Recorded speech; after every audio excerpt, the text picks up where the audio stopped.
I'm going to focus, first of all, on the banking sector in Europe. You may have read from the financial press, particularly the Financial Times, that the banking crisis is far from over. We currently have a mountain of non-performing loans, which is estimated to be close to $1 trillion. That's quite a substantial figure. The Italian banking crisis has, of course, made the headlines. What we should be focusing on, and the focus of this report, is to examine why this banking crisis arose, what errors were made by the European Commission and the ECB, along with the bankers themselves, and then to ask what should we be doing to correct this matter. In the report, on page 5, I outline some of the questions that we attempt to address in this report. First of all, did the ECB play a part in helping banks to conceal losses so that it could discreetly subsidise the banking system, which in turn found its way to banking bonuses? I believe the answer to that question is yes.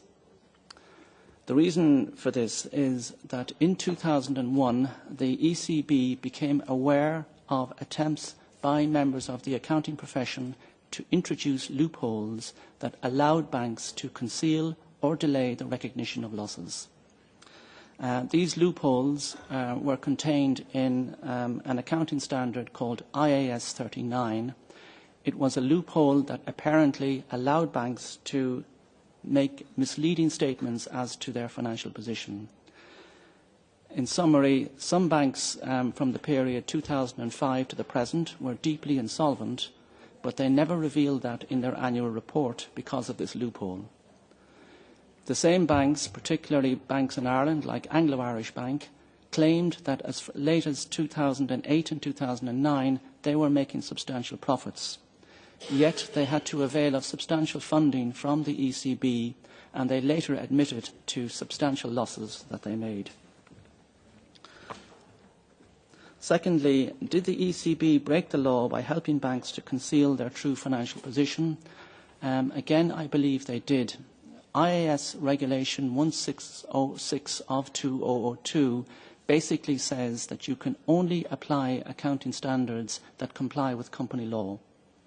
And as you probably are aware, a bank or company is not allowed to trade while insolvent. There is the risk that banks following the accounting standards or the loopholes in the accounting standards were able to trade while insolvent because they failed to reveal their financial position correctly. The result had a huge impact in places like Ireland, where the government had to inject €64 billion into the banking sector.